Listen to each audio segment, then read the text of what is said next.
Okay, welcome to the August 31st Thursday chat.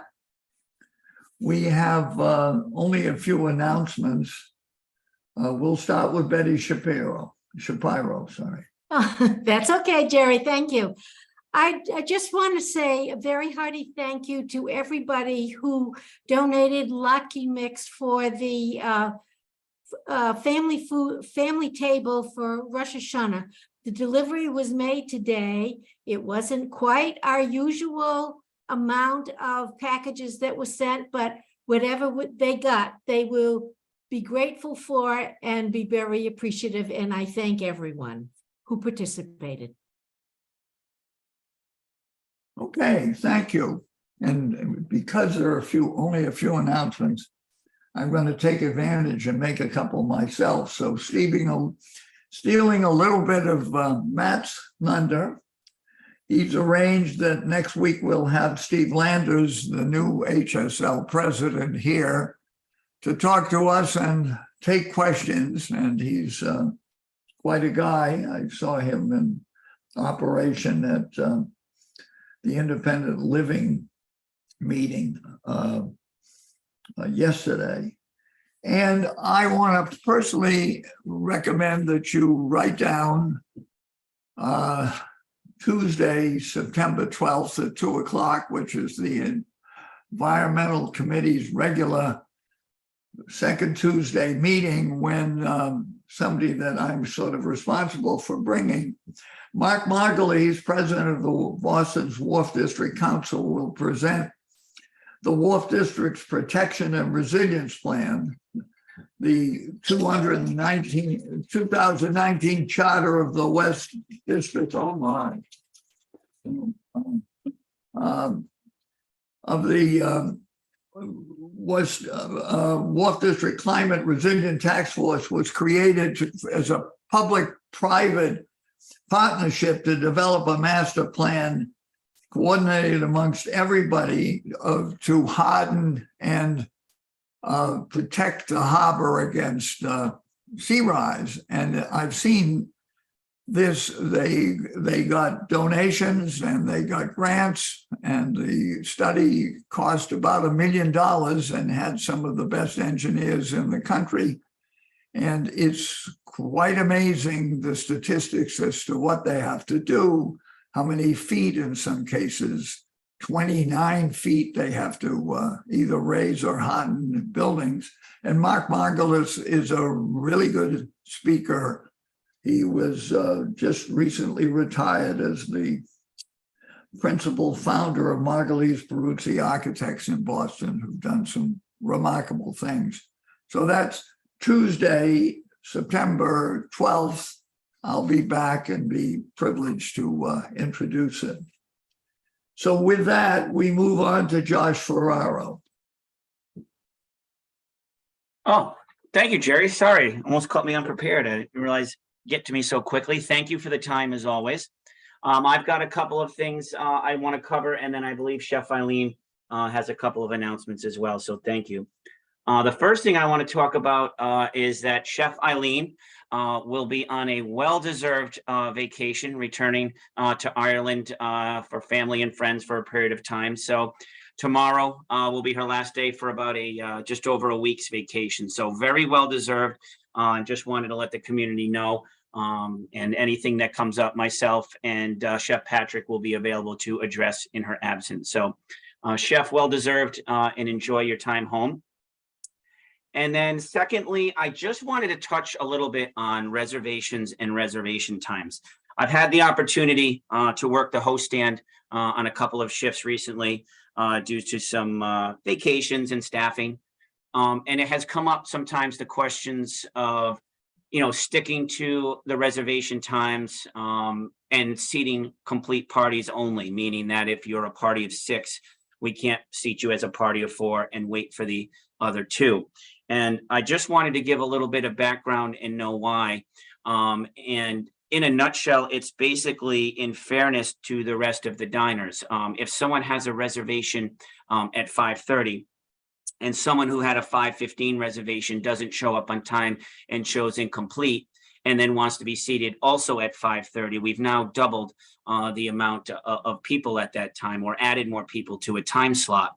And that can adversely affect the ability for us to efficiently serve the residents who had the reservation at the 5:30 time. So I know it can come across as frustrating and an inflexibility, but I wanted to let the community know there is a reason behind it. And when we seat people outside their reservation time or seat incomplete parties, it does affect other diners' experiences. So I just wanted to give a little bit of know why. And I do appreciate the patience and understanding of when there are times where we may be flexible, but on certain times where we are full in time slots, we may not have the flexibility. That was it for me, Jerry. And then I think Chef Eileen's on, and I would love to turn it over to her. Okay, hold on, because Marcia Vanicelli has it. Sorry, I didn't see the hand up. Thank you, Jerry. Go ahead, Marcia. If the whole party of 6 waits, isn't that, how does it matter if people are sitting at the table and they all agree to wait in order when everybody gets there, or if they're sitting in the lobby, you're not going to be able to use the table for anything else? I'm sorry, Marcia. I want to make sure I understand the question and the reference. So Could you run? Go ahead. So you said that if it's a party for 6 and 2 aren't there, you're going to wait and put everybody in at the same time. I understand, but what difference does it make if the 4 people who've already gotten there are sitting at the table and waiting, or if they're sitting in the lobby area? Because, thank you. Now I understand the question. It gives us the ability, if we need to make the party wait a little bit and not seat them at a time outside their reservation time, if that next time slot was already full. So I'll give an example. If the reservation was 5:15, and now all 6 people are there, but now it's 5:30 and our 5:30 slots are very full, I may ask that party to wait 15 minutes and get them into the 5:45 slot. If we've already seated them, as soon as their other party arrives, they will now all order. And if that happens at 5:30, it can adversely affect our ability to efficiently serve the people that had the 5:30. So we're trying to stick to that sweet spot of how many residents and reservations we can take in the 15-minute increments to allow the kitchen to efficiently serve all of our residents in a timely manner. Great, I get it. So it puts pressure on people then to be on time, and that's good.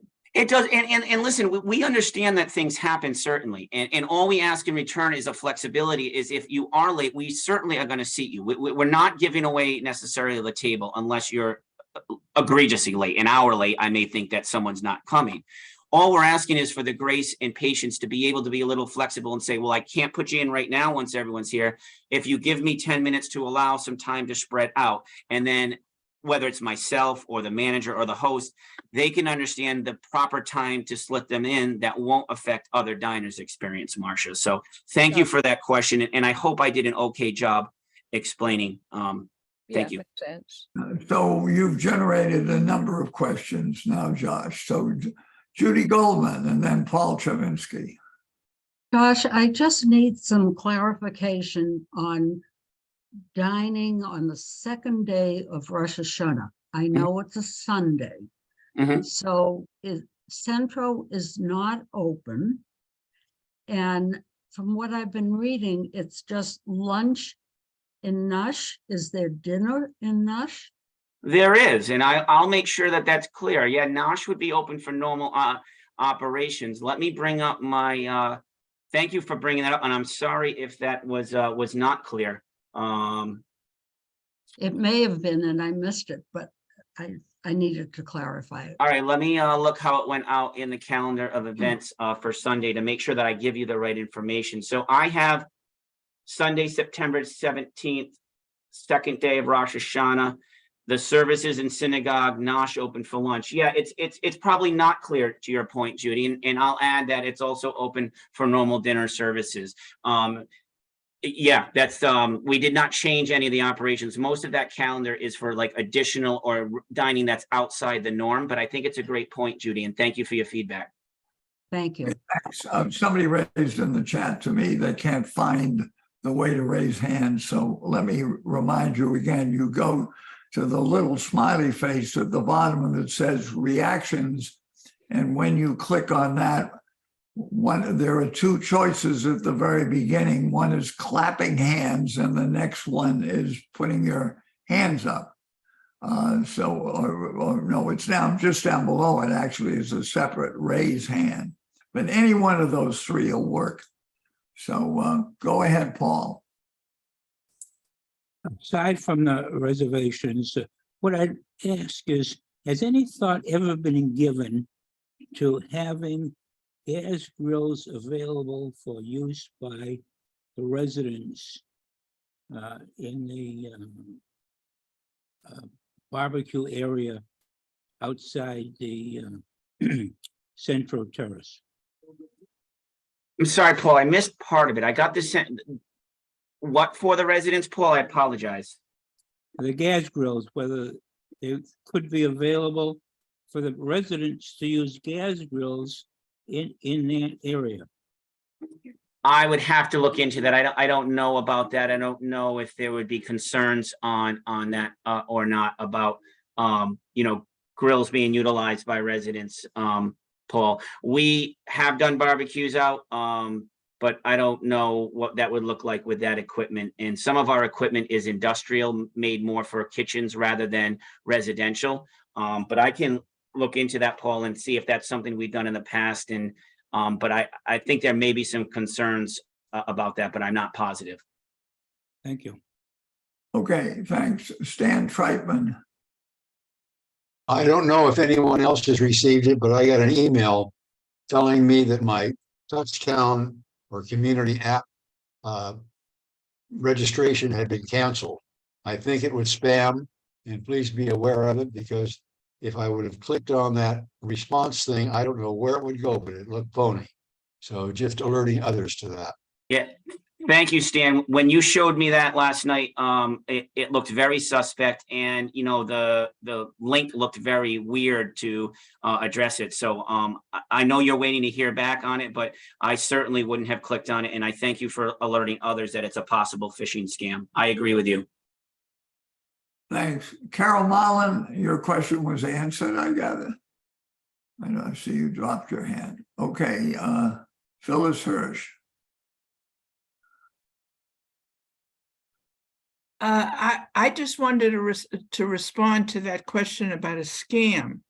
I've been getting a scam, what I'm sure is a scam, that says that my Prime account is in danger, or my Prime account is being canceled.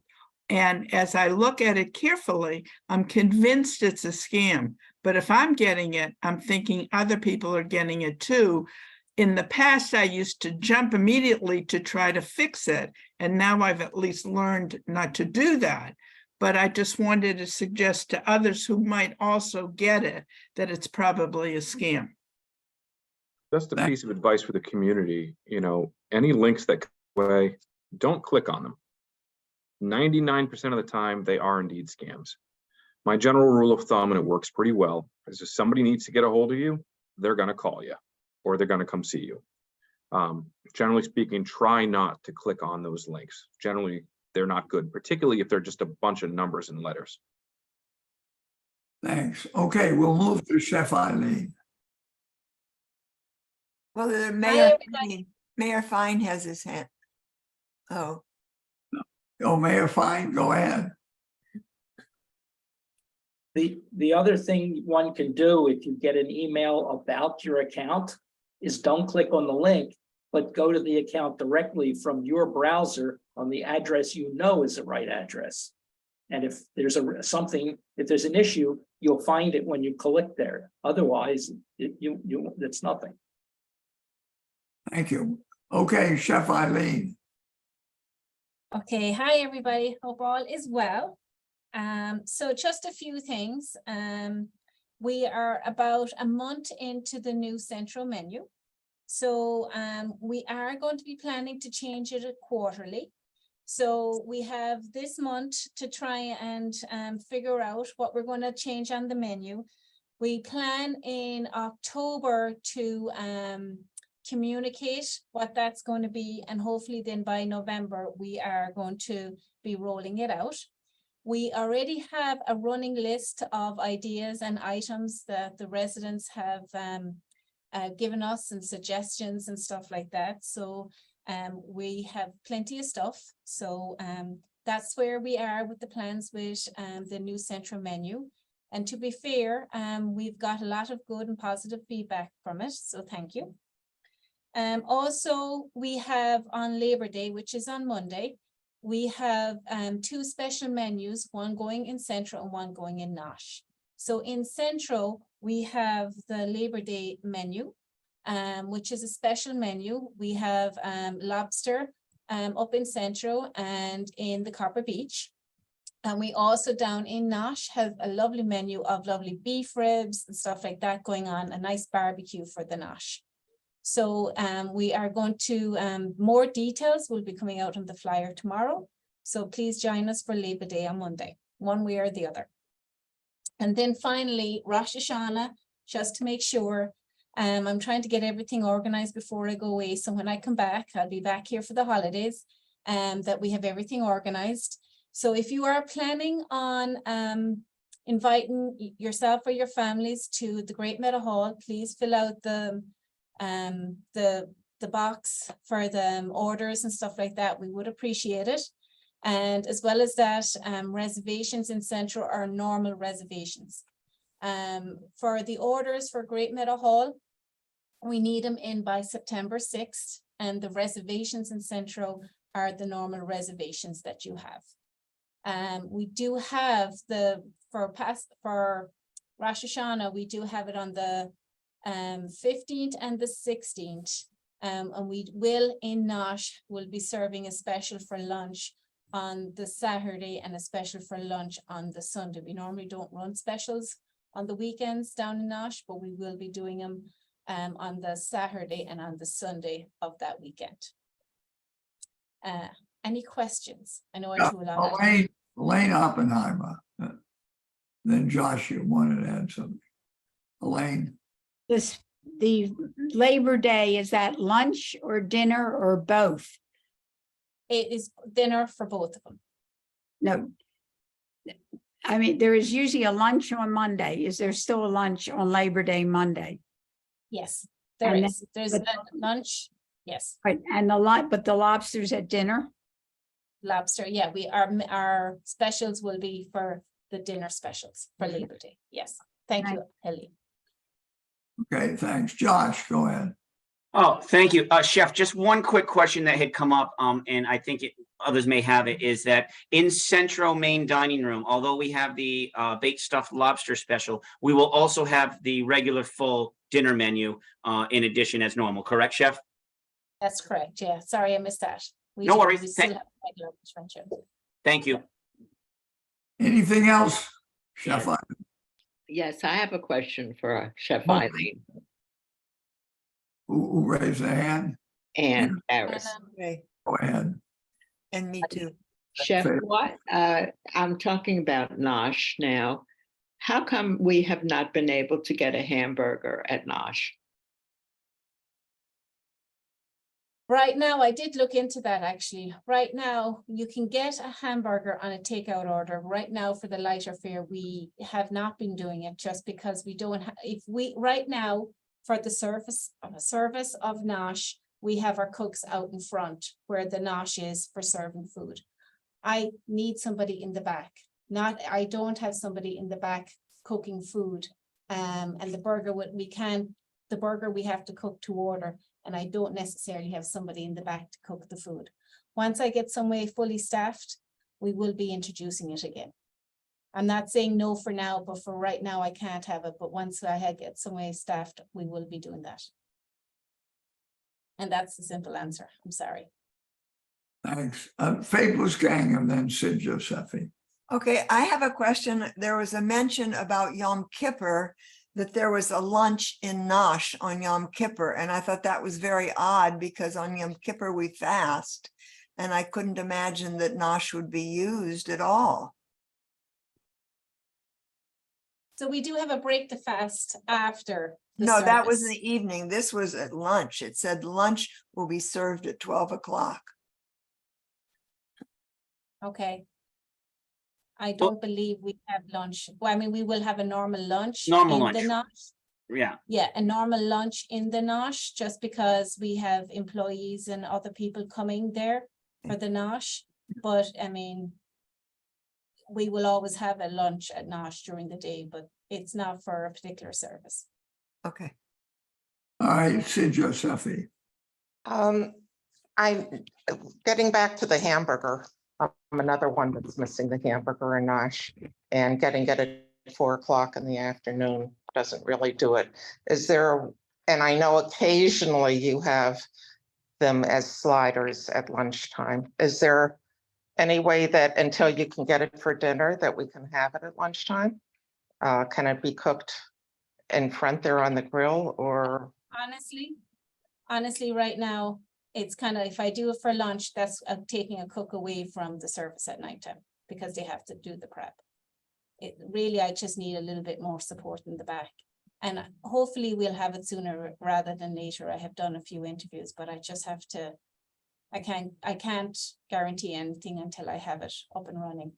But what I'll try and do is see, anytime I'll have the extra staff at lunchtime, what I can try and do is see if I can get more sliders out there for the lunchtime. But I don't know if I can do it every day. I'm sorry. Okay.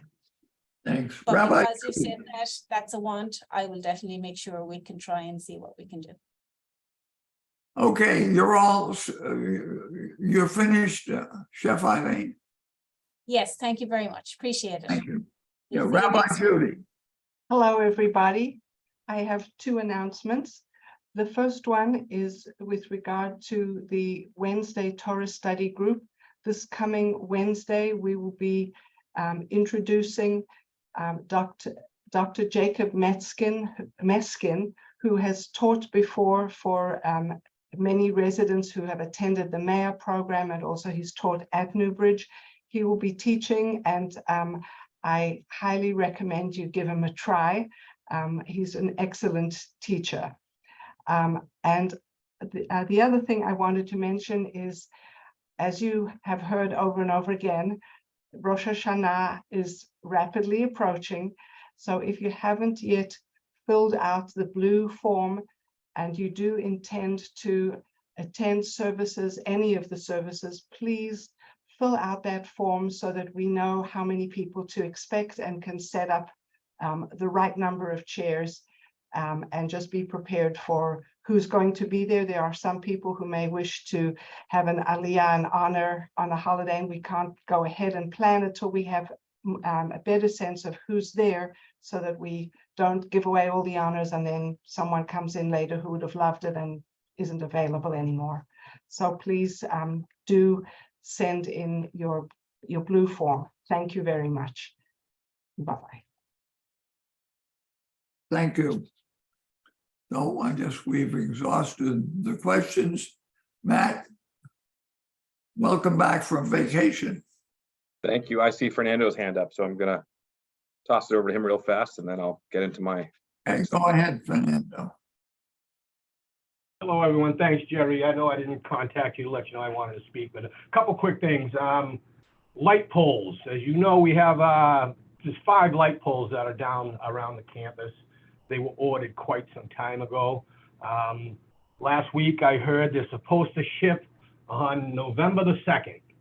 So hopefully they ship then. Once they ship and they come in, we will put them up. But some of these has been over a year to a year and a half. We've been waiting on these light poles. So just so everybody knows. And just another quick thing, for those of you who are using One Stop Shop, thank you very much.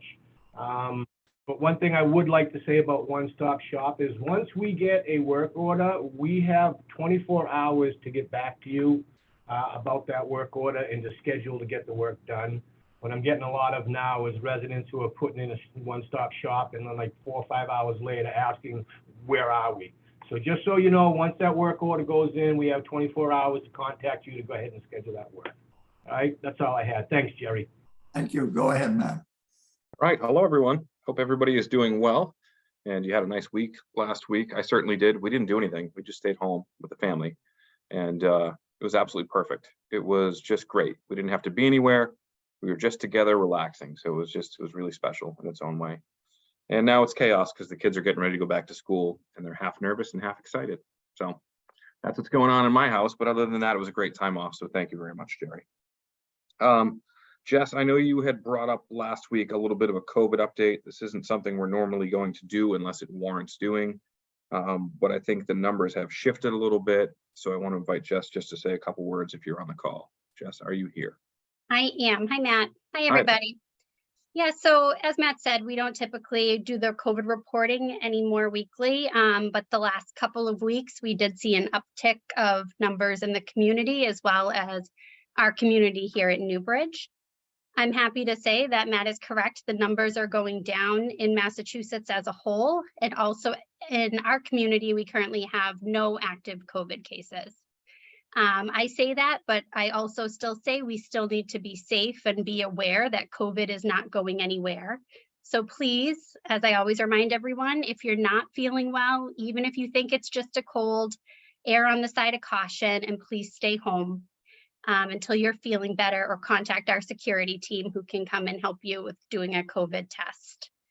If you are out in the community and needing to get to the doctors and you're not feeling well, if you'd like to wear a mask, we encourage that as well. But good news for now, and hopefully next week we have no update, because then that means that we're still heading in the right direction. Thank you, Jess. And then I would naturally think that the question that would follow is, are we going to do a COVID vaccination clinic here like we have done in the past? And the answer is yes, we are. We are still waiting for the distribution to the pharmacies of the most updated booster. So I guess this new booster has a different cocktail, if you will. So we're waiting on that. And once the pharmacy has it, this will be Dedham Pharmacy. They'll notify us and we'll schedule that booster for them. The same goes for flu shots. We'll do the same flu clinic that we've done in years past. Again, we try really hard to get the high dose flu shot, which is recommended for most of you. So that's what we'll be doing here. Once we have that information together, we will share it with you. But we want to get it done as quick as we can, because frankly, it just protects our community and each other. So Better let's get a lot of pause. hands up. We've already got 4 questions. How about that? We'll start with Charlie Small.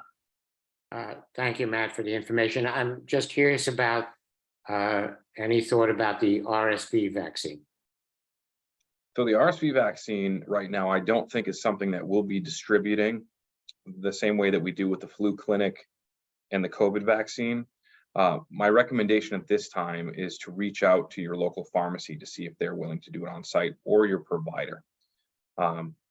Putting these clinics together is challenging, to say the least, but the other part challenging about it is to actually get the vaccinations themselves. And until this RSV one becomes a little more mainstream, it's hard to get the pharmacies to come in to do clinic. Thank you. Yep. And just so you know, Charlie, a little more information. They get reimbursed based on numbers. So it has to be worthwhile for them to put the shots in the arms. Always follow the money. You're right about that. Thanks again. You're welcome. Phyllis Hirsch. Will you put the flu and the vaccine together on the same day, doing both arms together?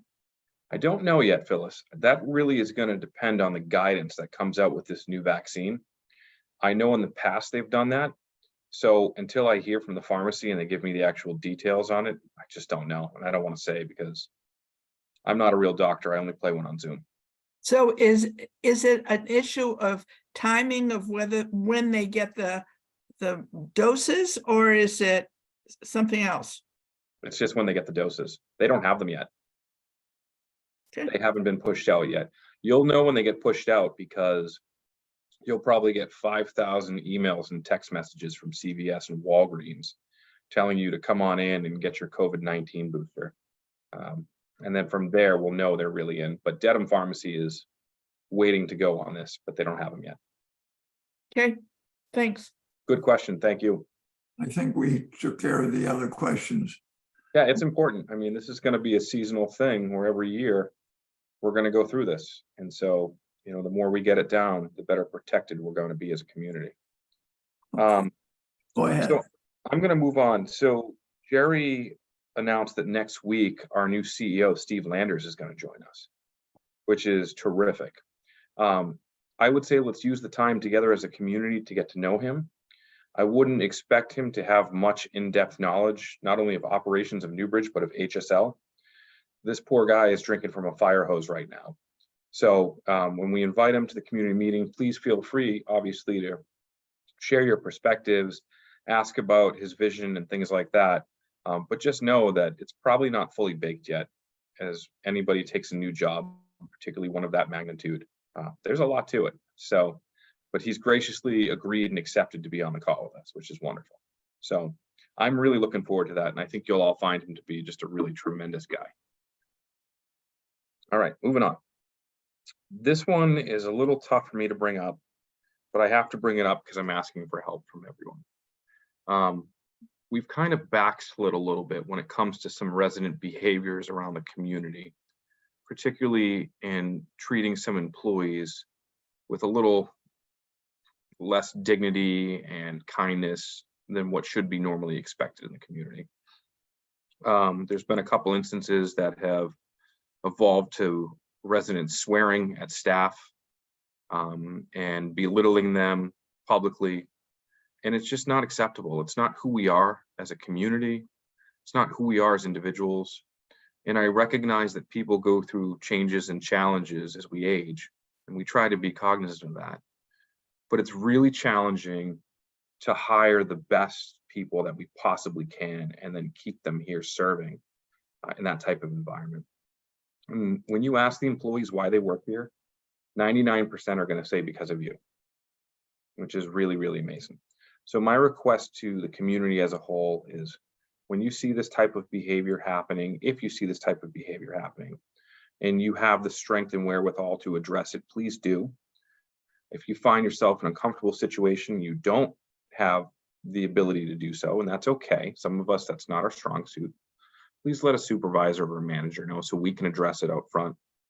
I want to make sure that not only all of you have everything you need to have the most tremendous life here, but I want to make sure that our employees love coming to work, because that's the difference between a good and a great place. If they love it, they are going to do everything they possibly can for everybody in this community, residents, guests, employees alike. So, you know, I'm not looking for a giant discussion on this other than me just being very transparent with all of you. That as a leader of this community, I have to ask for your support, because we are adults and we know what's expected of us. That'd be really helpful. So thank you. Okay, see, I left you all speechless. Don't worry, I was speechless too. That was my reaction as well. But I only share with you all because I trust you and I know who we are as a community together. Another thing that I'm facing some challenges with a little bit happens to be the walker issue. Now, I know we could talk about the walker issue for 3 hours in itself, about the challenge of walkers in the dining room and not having an appropriate place to store them and how they provide independence. I understand all that stuff. So it's a very simple request I'm going to make, which is make sure that your walker is not blocking any egresses or the ability for another resident to get by. I understand the need to have them, but it's really important because, you know, if we're having a program and people can't get in and out safely, that's concerning. If we're dining in the dining room and people can't get around safely, that's concerning. Unfortunately, I can't change the layout at this time of our community. It's what you see is what we get. If I could add an extra 3,000 square feet somewhere and make storage for walkers and square it away that way, we would. So we're going to have to work on this together. So I'm asking for a little bit of support there as well. Any questions so far? No. All right, great. Sorry, guys. I don't mean to put this all on you, and it's not my intent, but I do need some help. You're fine. So one of the issues in the middle of Centro is space for wheelchairs to get by between the tables. And I'm just wondering if anybody takes a look at it before service starts, to make sure that the tables are not moving closer to each other so that there is no room for bypass. That's a great suggestion. I tell you this all the time, Ira. You better be careful. You're going to get hired. So, Josh, I hope you're listening. That's a good one. Pass on. I got it, writing it down as we speak. Thank you very much. Thank you very much. Very helpful. Oh, I see Rona's hand raised as well. Hi, Rona. Hi, I'm glad you're back. Thank you. Had a good time. This isn't a very important thing to say, but it has bothered a few people, and I thought I would bring it up so that everybody would be mad at me. You know, you have done a wonderful job at making the menu like a restaurant. And it's really terrific. But to make it really like a restaurant, I think that men over 60 should not wear shorts. I think that it's belittling not only to the restaurant, but to the women that are there, and certainly to Newbridge itself. So I would appreciate it if you would look into it. When I first moved here, not only couldn't you wear shorts, you couldn't even wear jeans. So it's changed quite a bit, and the restaurant is so good now. It's like going out to dinner. If I was going to a bar room, then you could wear shorts or a bathing suit. But to go out to a really nice restaurant, you still have to put on something nice. Thank you, Rona. Appreciate it very much. All right, I think that everybody has probably heard and seen that we have an asphalt paving company on campus this week. And they've been busy paving the emergency exits outside the doors. So what used to be the stone dust paths have been paved or in the process of being paved. And the reason for that is the stone dust paths, just frankly, in our minds, weren't safe. They settled over the years, there were puddles forming. When the snow falls, it's really hard for them to shovel that out. And in the rare case that we actually had an emergency where we needed people to get out of the building, I want to make sure that we can do that safely. So under the leadership of Fernando, we have gone ahead and we've been paving those egresses. So I imagine everybody has seen that, but I just wanted to make it clear as to the know why. And it's just in an attempt to make the community even safer as we move forward. Lastly, oh, I see a hand up. So I'm going to pause there. Elaine. Go ahead. Yes, hi, thank you. I was wondering there's all kinds of markings on the sidewalks and the roads and the grass here for gas and water and such. What's going to be happening? What's happening with that?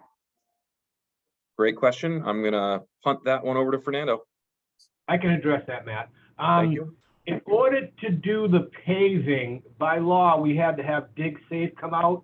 And what they do is they mark the road where all the utilities are, where all the gas lines are, water lines and stuff like that. So that's why those are all there. Over time, they will disappear. But in order for them to come in and do that work by law, we have to call out DigSafe, and they have to come in and mark out all the utilities. So they're not planning to do anything here in the cottages area? No, actually, between cottage, I believe 24 and 26, it was an area of asphalt that they had to repair as well. That's why they were up in the cottage area marking everything out. Thank you. Still the issue. This is for Fernando. Is it going to also pave the ramp near the garden area that goes down to the walk there? We did pave it. It's completed. Thank you. You're welcome. Oh, that's great. Questions? Go ahead. Thank you, Fernando. Okay, I think everybody knows at this point that we have a blood drive coming up on September 7th. Just a little update, 27 of 38 spots are filled. So we're looking for a few more. So if you are inclined to give blood and save a life, Thursday, September 7th from 10 a.m. to 3 p.m. in Great Meadow Hall. And then lastly, I just want to wish everybody a wonderful Labor Day. It is a special day, the unofficial end of summer, and I hope everybody has a wonderful day. I know the culinary team's trying to put on a nice day for everyone, and just from all of us employees to all of you that give us jobs, thank you very much, and hope you have a terrific day. Okay, I guess no other questions. See you next week. Remember, we're gonna meet the president of HSL, the new president. Thanks, everybody. Thank you, everyone. Thank you. Thank you.